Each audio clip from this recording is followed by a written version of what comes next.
It's 2:47 in the afternoon on January 29th, 1945, in the Belgian village of Holzheim. First Sergeant Leonard Funk rounds the corner of a farmhouse and instantly freezes in his tracks. 90 German soldiers stand before him, every eye locked on his position. About half of these men have already grabbed their weapons. The remaining soldiers are busy snatching up rifles from a heap scattered on the ground. 4 American GIs are forced to their knees in the snow, hands clasped behind their heads. Just 20 minutes earlier, these same Germans had been prisoners of war. Funk's own company had captured 80 of them during the earlier assault on the village. Only 4 guards had been available to watch them. That's all the manpower that could be spared at the time. But now, everything has changed. These prisoners are free, they're armed, and they're organizing themselves to strike at Company C from behind.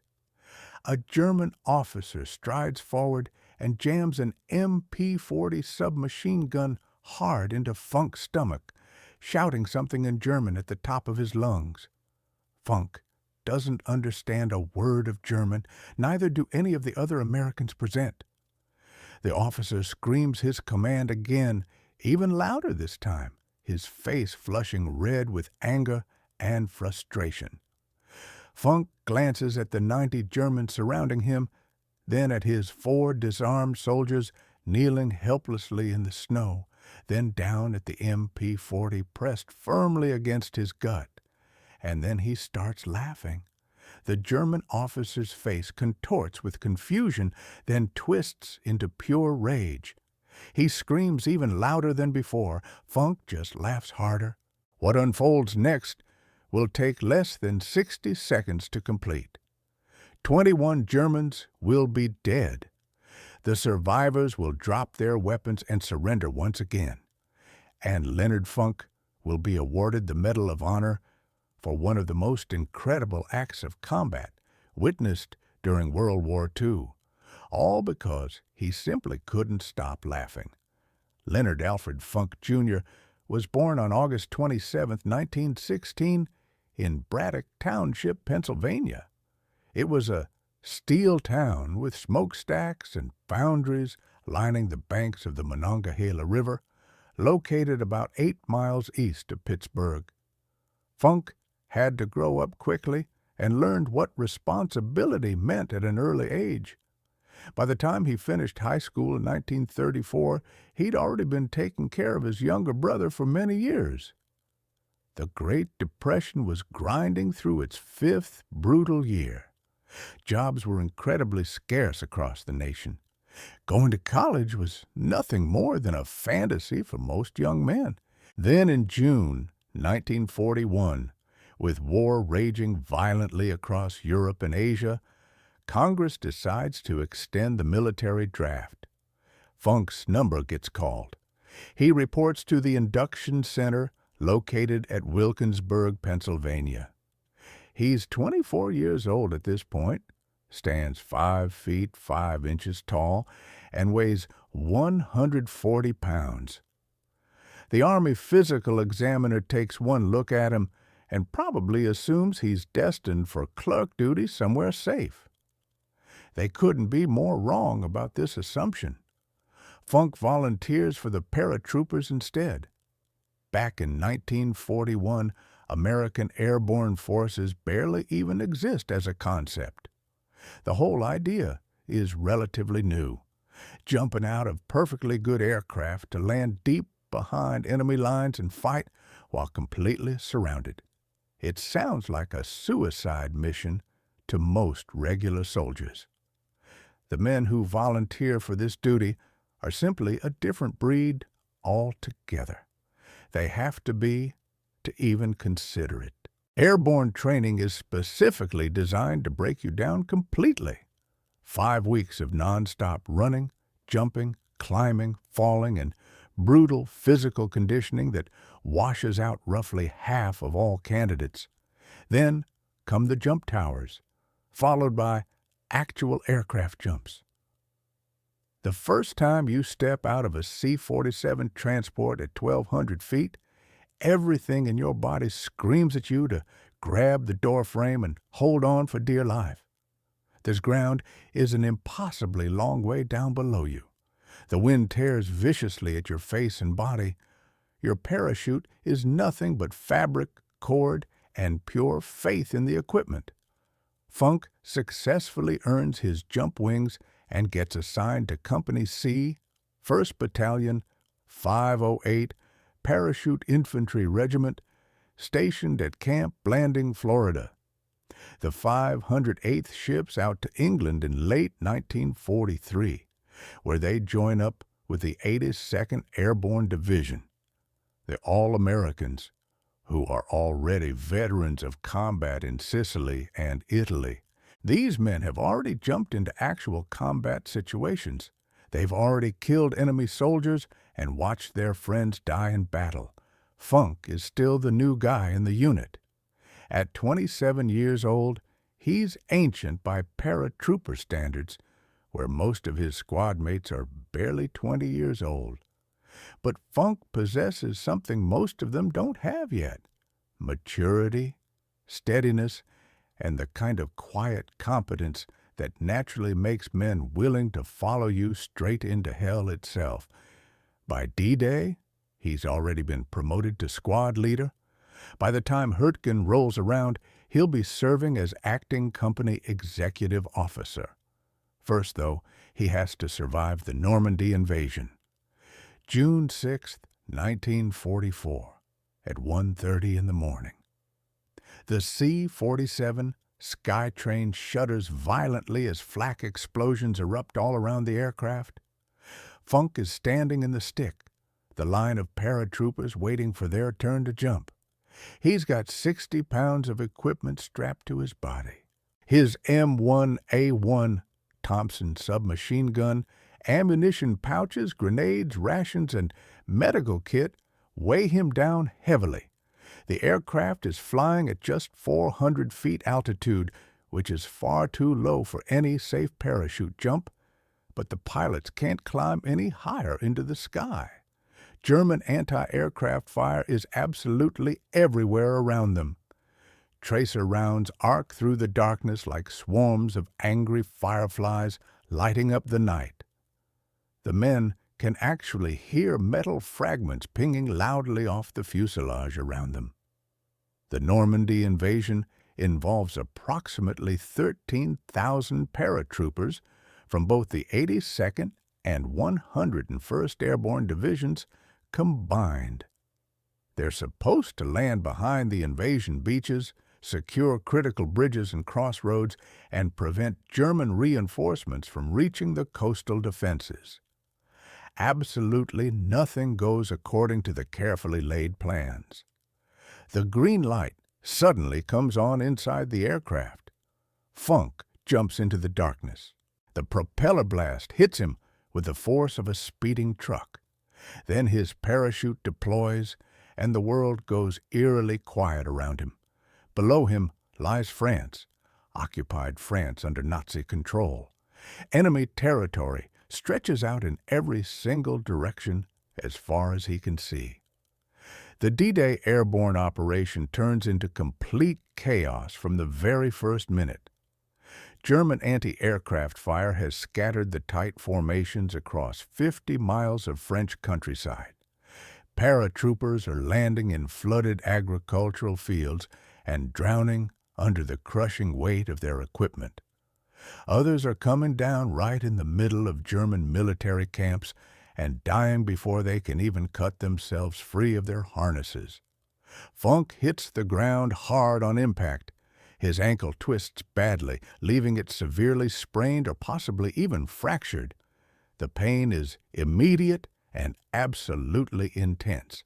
Every single step he takes will be pure agony for the next 2 weeks straight.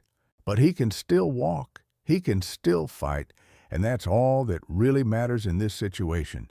He quickly gathers his parachute, buries it to hide the evidence, and starts moving through the darkness. He's landed 40 miles away from his designated drop zone.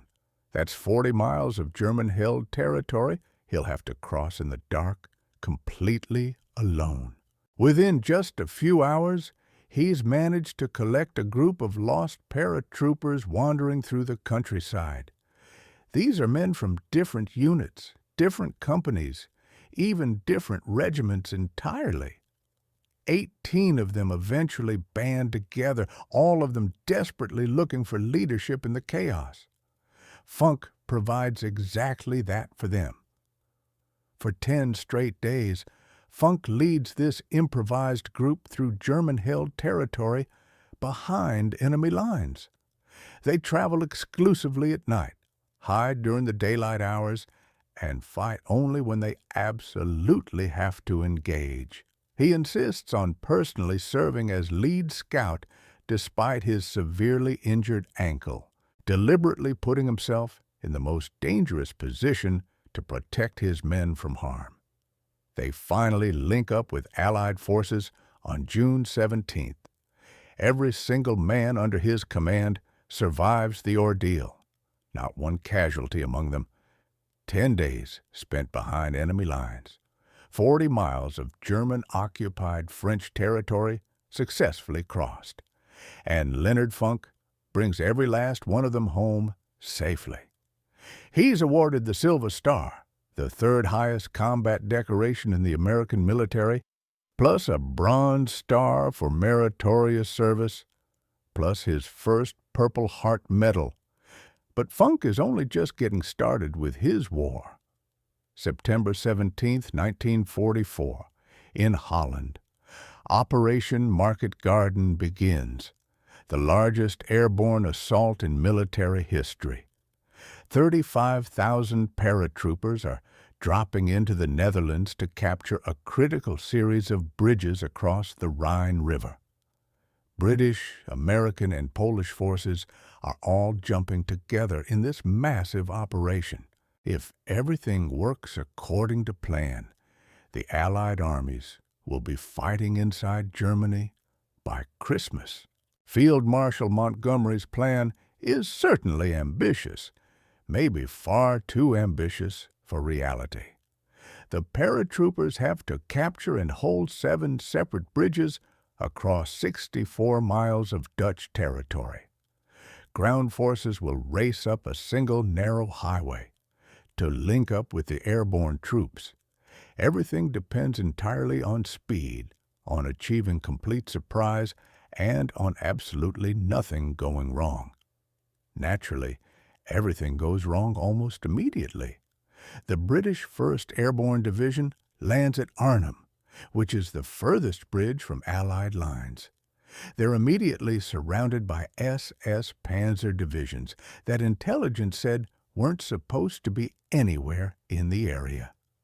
For 9 brutal days, they fight and die in the streets of that Dutch city. Only 2,000 men out of the original 10,000 make it out alive. Quote, enters military history books as a cautionary tale about overambitious planning, but Leonard Funk doesn't know anything about the big strategic picture unfolding around him. He only knows his specific mission assignment: support the landings, secure the drop zones, and kill German soldiers. After touching down safely, his company secures their designated objective without much trouble. Pretty standard stuff for experienced paratroopers. The 508th is operating near Nijmegen, helping to capture bridges that will allow ground forces to advance northward. Then Funk notices something happening that definitely isn't part of the operational plan. 3 German 20mm flak guns are actively firing at the incoming waves of Allied gliders approaching the landing zones. Those gliders are carrying vital reinforcements: jeeps, artillery pieces, ammunition crates, and medical supplies. If those anti-aircraft guns keep firing at this rate, hundreds of men will die before they even hit the ground below. The gun position is well dug in on high ground near Vox Hill. Approximately 20 German soldiers are manning the weapons and providing security for the position, complete with sandbags, camouflage netting, and interlocking fields of fire covering the approaches. Funk has exactly 3 men with him for this patrol. Standard military doctrine clearly states you need at least a 3-to-1 numerical advantage to successfully assault any prepared defensive position. Funk has the complete opposite situation. He's outnumbered 7-to-1 by the enemy. He decides to attack anyway. Consequences be damned. Leading from the front as always, Funk and his 3-man patrol assault the German position head-on. They kill the security detachment first, then storm the gun emplacements themselves, neutralizing all 3 weapons and their crews in rapid succession. 20 Germans against 3 Americans in the fight. The guns fall silent. The gliders land safely without further casualties.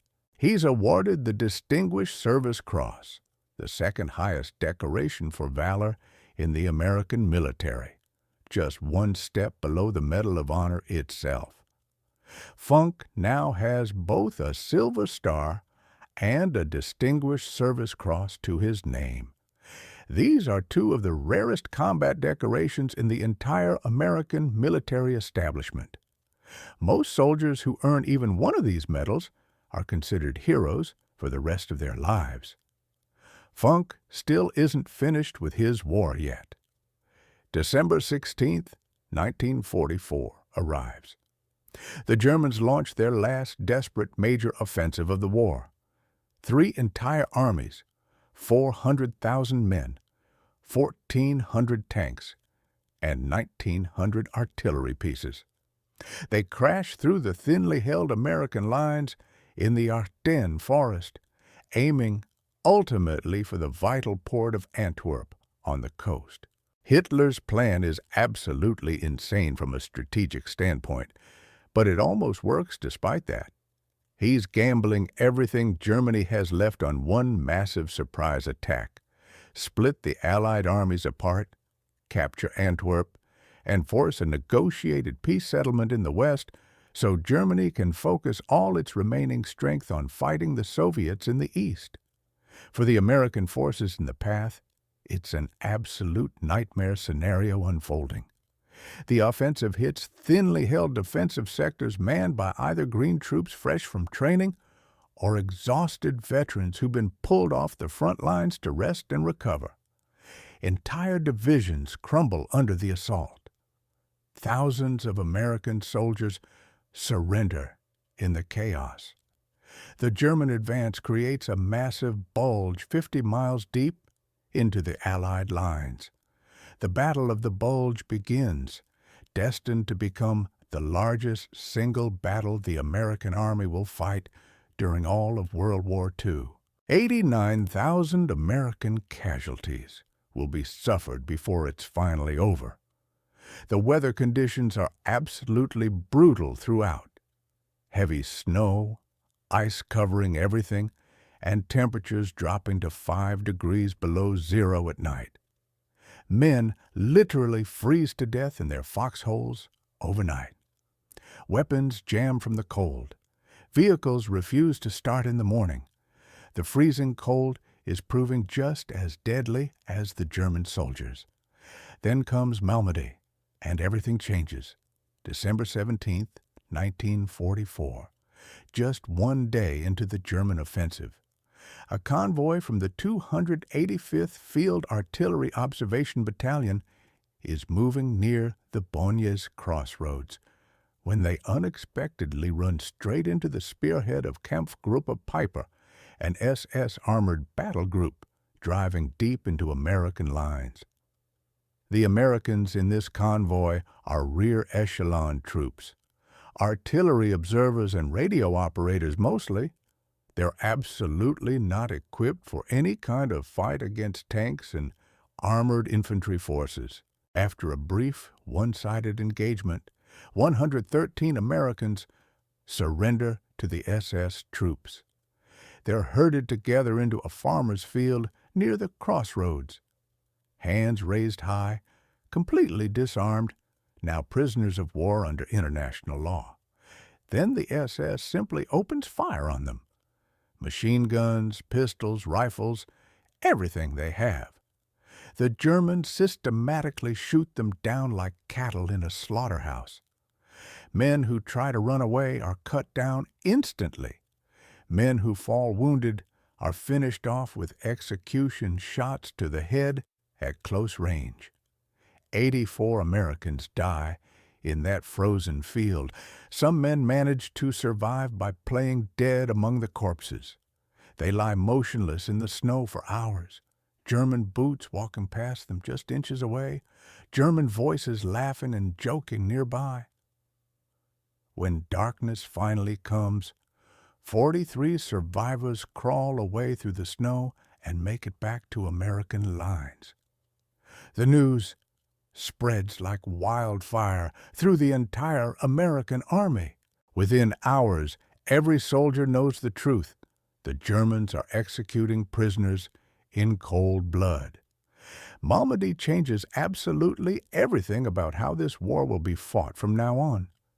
Before Malmedy, the war in Europe had rules, unofficial and unspoken, but very real nonetheless. Soldiers surrendered when their situation became completely hopeless.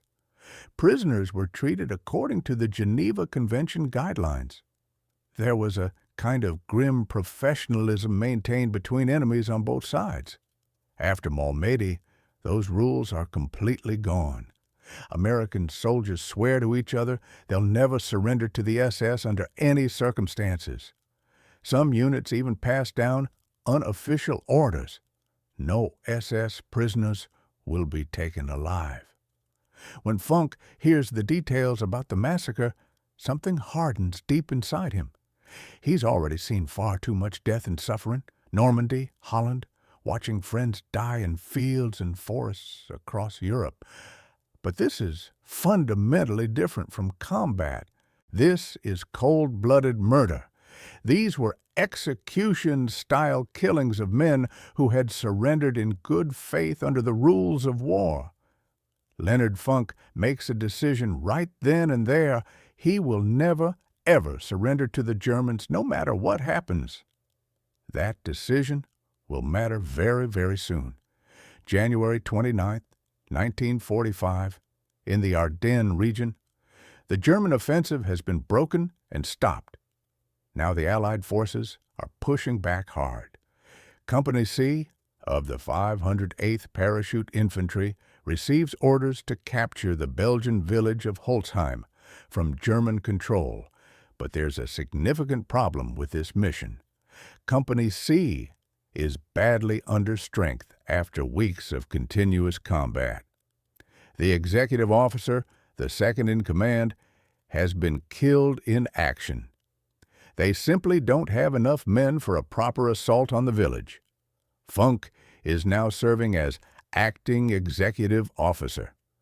He looks at his severely depleted roster and makes a command decision on the spot. He walks purposefully to the company headquarters tent. Inside are clerks, supply personnel, cooks, men who normally never see any actual combat at all. "You're all infantry soldiers now," Funk tells them bluntly. "Grab your weapons. We're taking that village today."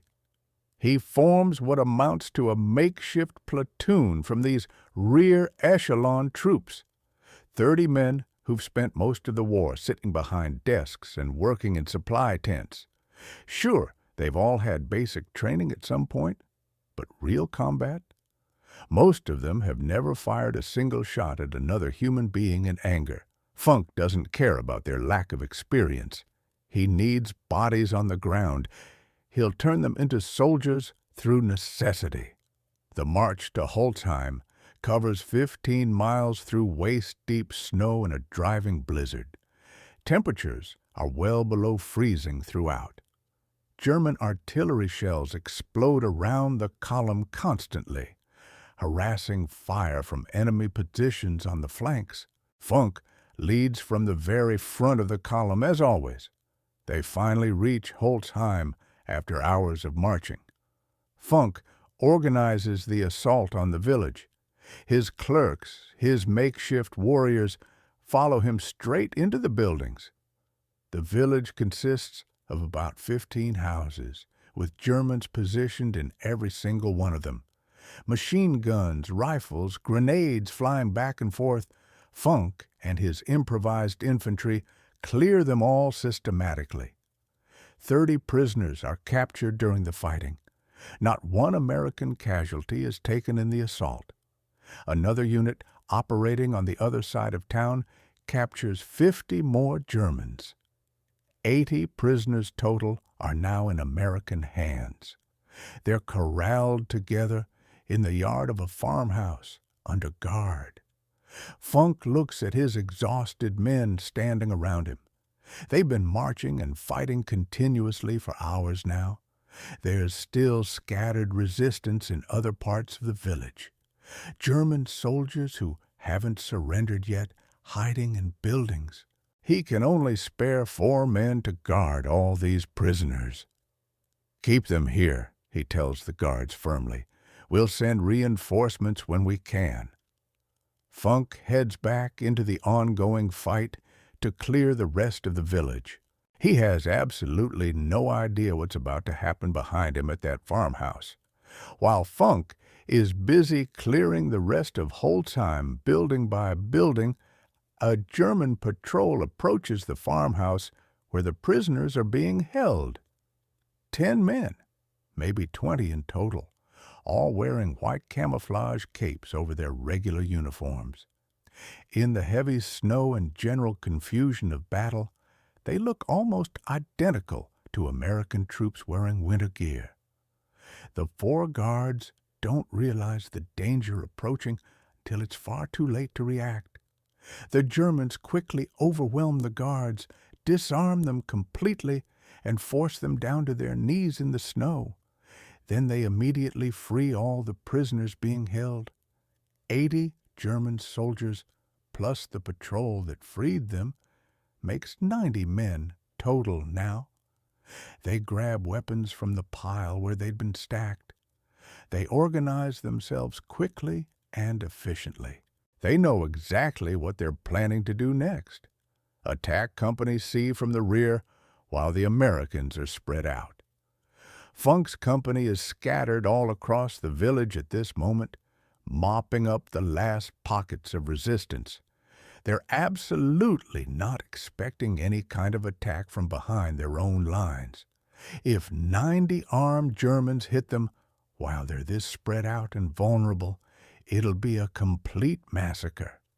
The German officer in charge, probably a lieutenant or captain based on his behavior, begins giving rapid orders to his men.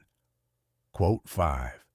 That's precisely when Leonard Funk walks around the corner of the farmhouse. Funk has simply come back to check on the prisoners as part of his duties. Just routine stuff. Make sure the guards are okay. See if any reinforcements have arrived yet. He's definitely not expecting to walk straight into 90 armed German soldiers preparing an ambush. He rounds the corner of the farmhouse and freezes completely in place. The scene before him is absolutely surreal. His 4 guards are kneeling in the snow with hands behind their heads. The prisoners, who should be completely unarmed and contained, are standing everywhere with rifles in their hands, actively organizing themselves for battle. The German officer spots Funk immediately among the confusion. The first sergeant's stripes clearly visible on Funk's sleeve mark him as a leader, a prize worth capturing. The officer strides forward confidently, shoves his MP-40 submachine gun hard into Funk's stomach, and screams a command in German at him. The word is quote 6. Drop your weapon immediately. Except Funk doesn't speak or understand a single word of German. He has absolutely no idea what the officer is screaming at him. The officer screams the same command again, even louder than before. His face is turning bright red. veins visibly bulging in his neck from the effort. Funk looks around at the situation carefully. 90 German soldiers surrounding him, half of them already armed and ready. His 4 men disarmed and helpless on their knees. 1 other American soldier standing beside him, equally helpless in this situation. The mathematics of survival are absolutely zero. There is literally no scenario where Leonard Funk wins this fight through conventional means. He's outnumbered 90-1 by armed enemy soldiers. The sensible thing to do, the rational choice in this situation, is to immediately surrender and hope for the best. But Funk remembers Malmedy with crystal clarity. 84 Americans murdered in a field, shot down like animals, left to freeze in the snow like garbage. He's already decided he'll never surrender to the Germans under any circumstances. So instead of complying with the screaming officer's demands, Leonard Funk does something completely inexplicable.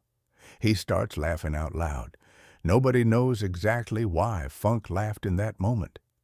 Maybe it was a deliberately calculated ruse, a tactic to confuse the enemy and buy himself precious time. Maybe it was stress. The human brain does genuinely strange things when faced with certain death. Maybe it was genuine amusement at the sheer absurdity of the situation unfolding. An officer screaming commands in a language Funk couldn't possibly understand, expecting immediate compliance. Funk himself later said he actually tried to stop laughing, but simply couldn't control it. Something about the German screaming in his native language just touched a nerve in him. Whatever the actual reason behind it, the effect on the situation is absolutely devastating. The German officer screams even louder in frustration. Funk just laughs harder in response.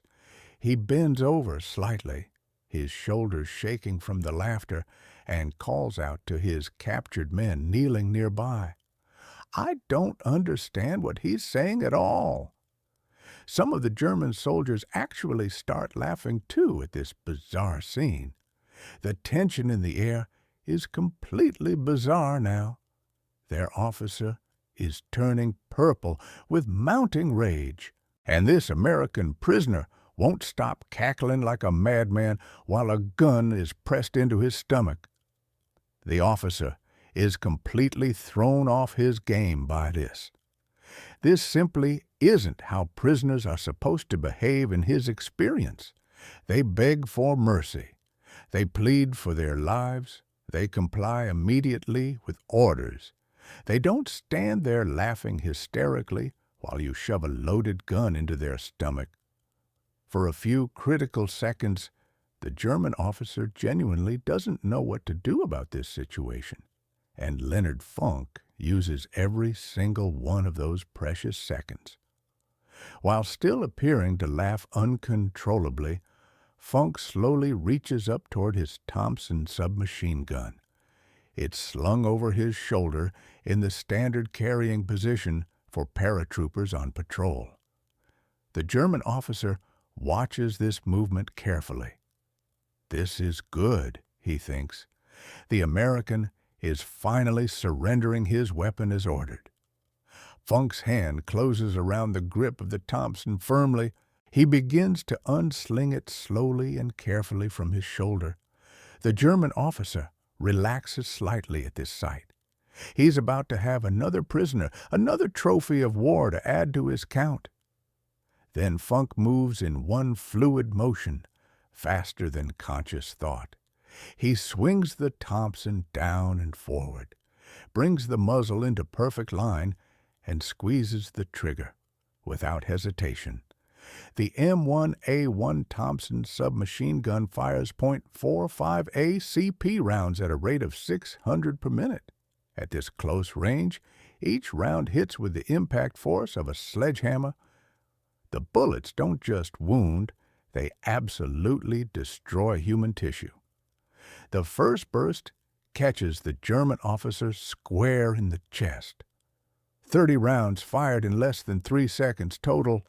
The officer is dead before his body even hits the ground. Funk doesn't stop firing. He can't afford to stop now. The exact moment he started shooting, he committed himself fully to either killing everyone in front of him or dying in the attempt.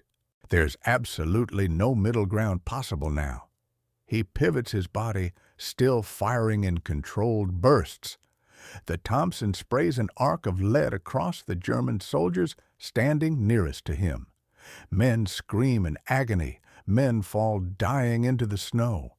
Blood sprays across the white snow in vivid patterns. Hot brass casings tumble through the cold air, steaming as they land. The magazine runs completely dry. 30 rounds gone in just seconds of sustained fire. This is the absolutely critical moment in the fight. A Thompson submachine gun takes approximately 2 seconds to reload if you're practiced and trained. 2 seconds might not sound like much, but it's forever in an active firefight. 2 seconds is more than enough time for 90 German soldiers to kill one American standing exposed. Funk yanks the empty magazine out smoothly, slams a fresh one home into the weapon, racks the bolt, and keeps shooting without pause. The whole reloading sequence takes less than a single heartbeat. Pure muscle memory from thousands of hours of training compressed into one perfectly fluid motion. At the same time he's reloading and firing, he's screaming at the top of his lungs at his men. Quote, 8. The 4 guards, still on their knees in the snow seconds ago, scrambled desperately for the rifles the dead Germans have dropped around them. Just seconds ago, they were helpless prisoners facing certain death. Now they're fighting desperately for their lives with captured weapons. The German soldiers are thrown into complete chaos by this sudden reversal. Their officer is dead on the ground. The American who was laughing is now systematically killing them. Nobody gave any orders for how to handle this situation. Nobody knows what to do. Some of them do shoot back at Funk and his men. Bullets crack past Funk's head, missing by inches. One round kills the American soldier standing beside him instantly. Funk keeps firing relentlessly, moving constantly, killing with precision. His 4 guards have weapons in their hands now. They're shooting back too, adding their fire to his. The Germans find themselves caught in a deadly crossfire they never expected or prepared for. 60 seconds total. That's all it takes for the entire fight. 21 German soldiers lie dead in the blood-stained snow. 24 more are wounded and out of the fight. The rest of them, more than 40 men, have thrown down their weapons and raised their hands in surrender. The prisoners are prisoners once again, under American control. Leonard Funk stands in the middle of the carnage, smoke still rising from his Thompson's barrel, completely surrounded by bodies. That, he says to his men, breathing hard, was the stupidest thing I've ever seen happen. The aftermath of the firefight is almost anticlimactic after the violence. Company C secures Holzheim completely within the hour. The captured Germans, the survivors anyway, are marched to the rear, under much, much heavier guard this time around. Funk reports the entire incident to his commanding officer as routine. Just another firefight. Just another day in the war.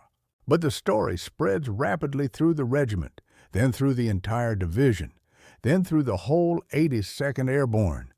The sergeant who laughed directly at 90 Germans and killed half of them with a Tommy gun becomes instant legend. When the Medal of Honor recommendation reaches Washington, absolutely nobody questions whether it's deserved.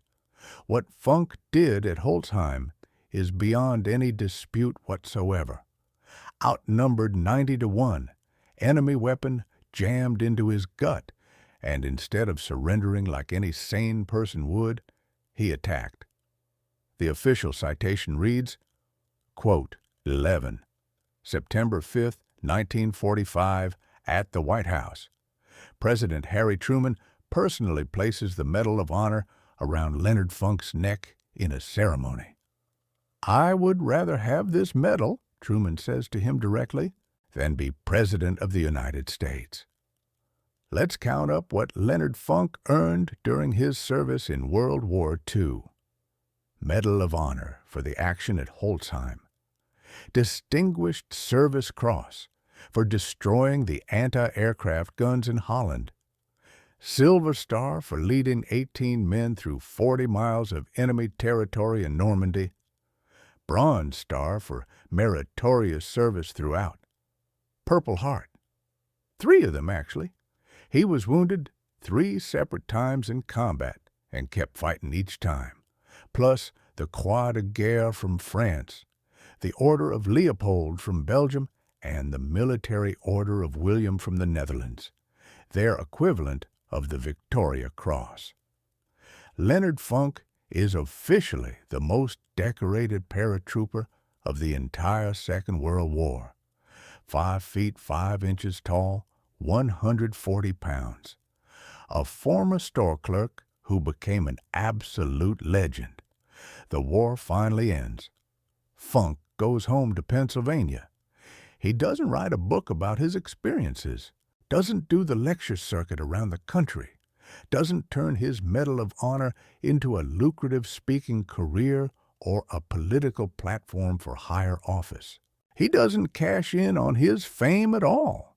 He goes back to Pennsylvania and gets a job with the Veterans Administration, the VA, the massive government bureaucracy responsible for taking care of America's former soldiers, helping other veterans navigate the endless paperwork, processing disability claims, cutting through red tape for men who'd given everything and now needed help getting what they were owed by their country. The same kind of clerk work he did before the war started. The same quiet, unglamorous, absolutely necessary work. For 27 years, Leonard Funk sits at a desk and helps veterans navigate the system. He rises through the ranks over time, eventually becomes division chief of the Pittsburgh Regional Office. Good salary, steady hours, a pension waiting at the end of his career. His wife, Gertrude, sticks with him through all of it. They have 2 daughters together. They live in McKeesport, Pennsylvania, a working-class neighborhood in a working-class town not far from where he originally grew up.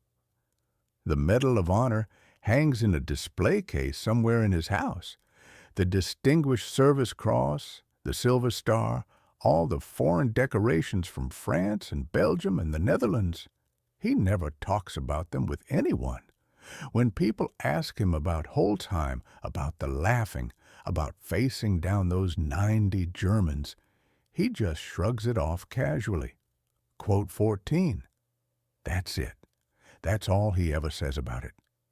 November 20th, 1992, in Braddock Hills, Pennsylvania.